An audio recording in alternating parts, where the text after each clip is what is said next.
Hi everybody, I'm Hope with Dick and Hope's Magical Rainbow Garden, and I'm out in the garden today. I'm going to do this video a little differently than normal. We're going to try vlogging for the first time because I want to talk to you about some things that are on my mind. I felt like this was a more personal way to do it, and it helps me to be more mobile and kind of show you what went into some of the decisions that I'm going to be talking about. So I guess I'm getting ahead of myself already. Today's video, I want to talk about a kind of difficult decision that we had to make in the garden. It was difficult for us anyway. And I want to talk to you about, I want to show you something very exciting that we're doing. I'm going to put that at the end of the video, but I will give you a little bit of a hint. It has to do with monarch butterflies. So I'm really excited about that.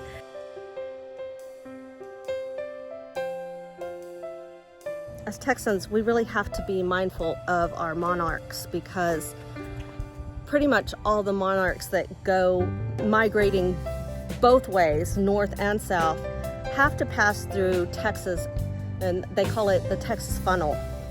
So it's really important for us to do everything we can to support them and not to harm them. So that's one of the things that I've really loved about our garden. So I'm going to turn the camera around and show you a little bit of how the garden looks right now. Then I'm going to talk to you about that tough decision that we made. Here are our zinnias. These are our Maximilian sunflowers and bachelor buttons. These are the Maximilian sunflowers. And there's some that are really tall too. Bachelor buttons. Of course, here's some weeds. You can see that there was a point in the season when I kind of gave up on these plants because they were dying back due to grasshopper pressure, and I'm not quite sure what else. I know the dahlias were very, very hot. They were wilting every day. So that could have contributed to them dying back. But eventually I stopped watering these because they just weren't producing anything.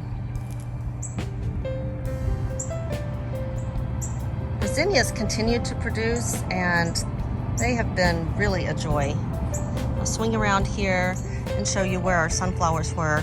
As you can see, we've kept cutting on these until they're lower and lower and lower, and the stems on them are too short to use in bouquets now. You can see that. They're wet. Everything's wet right now because we've had some rain. And here are, I don't even remember what kinds of sunflowers these were, but most of them, that one does have a stem long enough to use, but most of them do not. And then the few that are long enough, many of them are damaged in some way.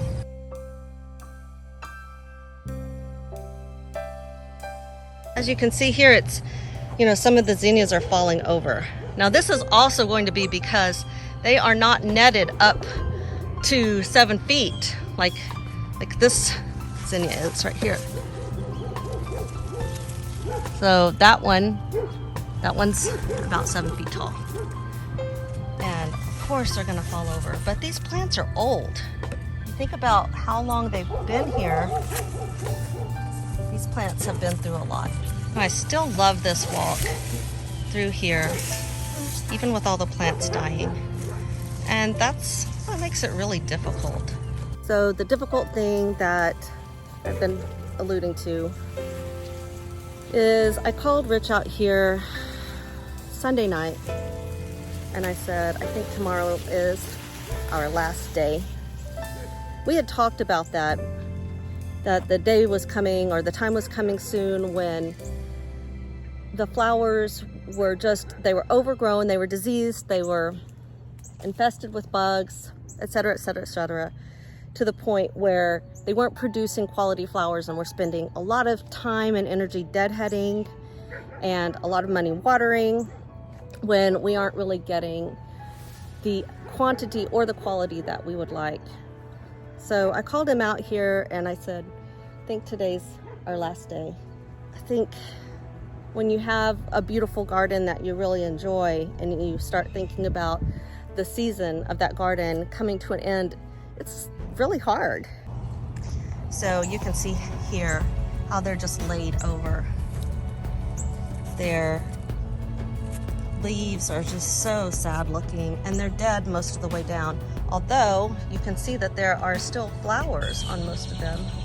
But when you look at, and we've got these guys, I think they're squash bugs. They like zinnias. But look at this flower, for example. It looks pretty out here, but it's imperfect. And we're okay with imperfect to some degree, but you know, they need to not look like you're giving or you're selling, you know, second-rate flowers. And at this point in the game, there's not that many really good flowers left in the garden.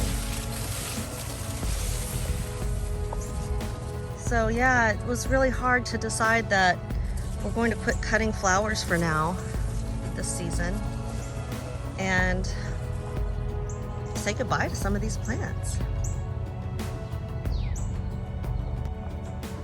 So we talked about it and we decided that the plants don't have to come out all at one time. Part of the reason we need to close the season down, you know, is just to spare our expense of our time and the water and things like that I mentioned. Your energy focus. I sat in a rose bush. I thought it was a good idea. I'm gonna go grab a chair. Okay, chairs are much better to sit in than rose bushes. I thought I would just sit on the edge and I got thorns. So yeah, the energy spent in just, you know, maintaining, it's not always the energy, like the physical energy of doing the work. A lot of times it's just the energy of the focus, you know, and our energy, our focusing energy was going toward cut flowers and creating our jar bouquets, which we put on our flower stand every day. And, you know, it's actually time for us to move our focus on to next year's crops. We're going to do something different this year, and I talked about it in my last video where I was sorting seeds for fall planting. We're going to be planting some of next year's crops now and let them winter through. So they will go through frost. We're not waiting until after the last frost to set these plants out, and this will be a first for us. So we're going to need all of the space that these lovely zinnias are taking up, that our sunflowers are taking up over there. We're going to need the space to start putting those fall flowers, those cool flowers, into the ground. So that's one of the reasons that we made the decision to stop the cut flowers for now.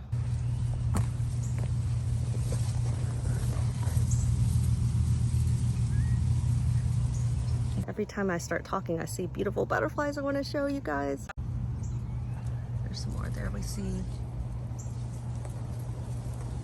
You might not be able to see the swallowtail back there. He's just resting on a flower. The swallowtails really like the zinnias a lot. The monarchs seem to like the cosmos.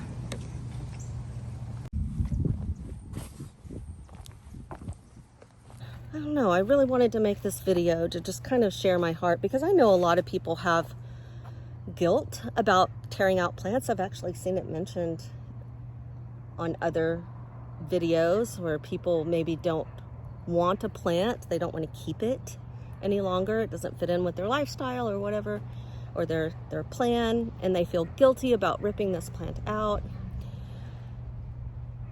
I've heard people say they're just plants. I don't think that's really a good way to think about it. So, but I do think that there's a time for things to end. So this is our time.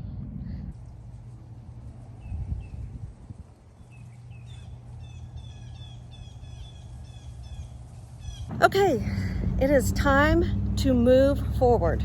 We've got some really bad weather coming, some hail and strong storms. We saw a little bit of that storm yesterday. We're going to have high winds, some tornado watches, and fun things like that. So we have to prepare. And one of the things that I want to prepare, I'm about to show you. I'll turn around and show you. I want to prepare a place for these guys. I counted 7 monarch caterpillars on these milkweeds. Well, milkweed is a host for monarchs. No other plant is a host for monarchs. They're really cute. But we're about to have some strong hail and we need to get these protected. So I'm going to build a monarch enclosure. He's crawling up to my foot. So come with me as we get this enclosure made. I'm going to go into the garage now. I'm a brave woman. I'm going to go into the garage and see if I can find what I'm looking for to make the enclosure. Okay, yeah, I see it up there. What I'm trying to grab is a dog crate from the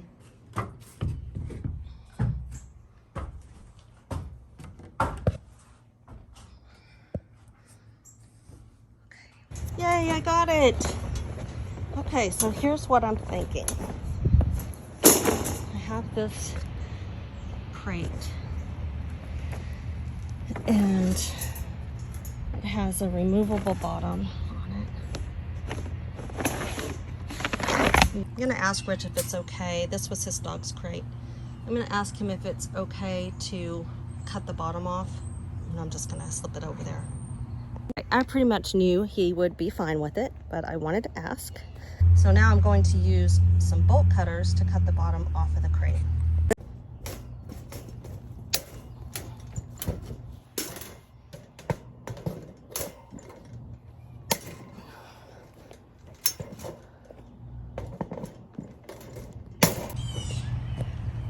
The bottom is all nice and open now. It should really work well. Okay, so now I'm going to position it over the milkweed. I was able to get 3 milkweed plants in there. So you can see what I did here is I just got the base of the plant and then this part's kind of propped up on the sides.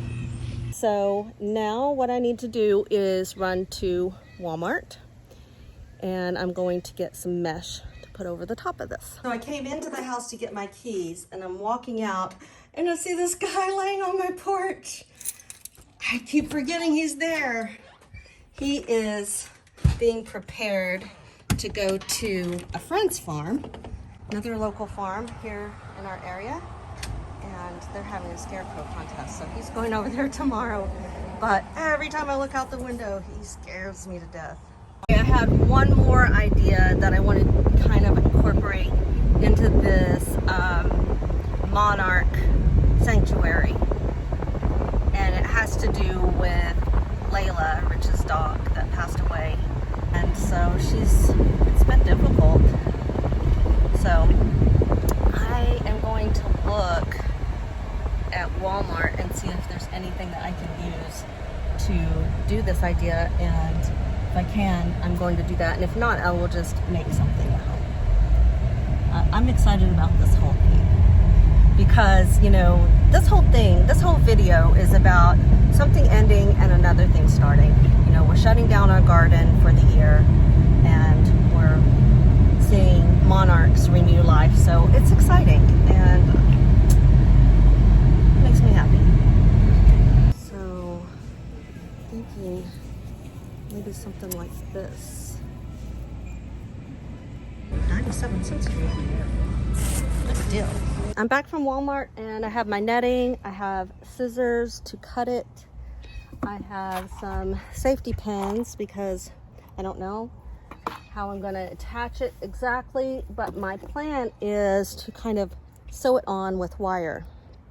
So we'll see how that goes. As I was making plans for this, I asked my sister, who was a teacher and raised several monarchs in her classroom, some questions about this. And she said that if you move the door and there's a chrysalis on it that if it shakes at all, it will harm it. So she said just cover it with mesh so you don't have to move the door, and then you can just cut a hole for when you need to access it, like when it's time to let the monarchs go. Okay, I'm just going to spread this out.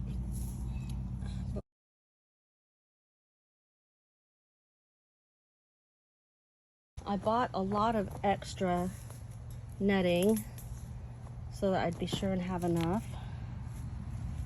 Okay.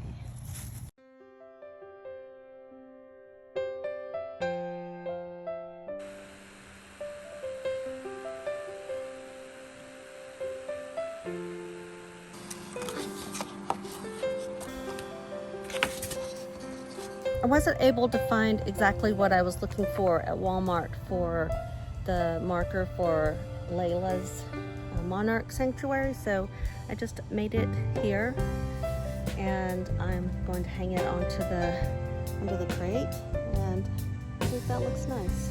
So that is it. That's our completed Monarch Enclosure. Thank you so much for watching, and if you have a comment to help us improve our structure or know better what to do next time, feel free to jump in and kindly tell us what we can improve. So thanks so much for watching, everyone, and we will see you next time.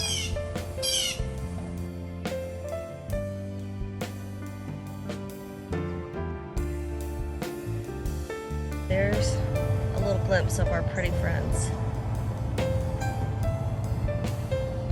Seriously, I could watch them all day.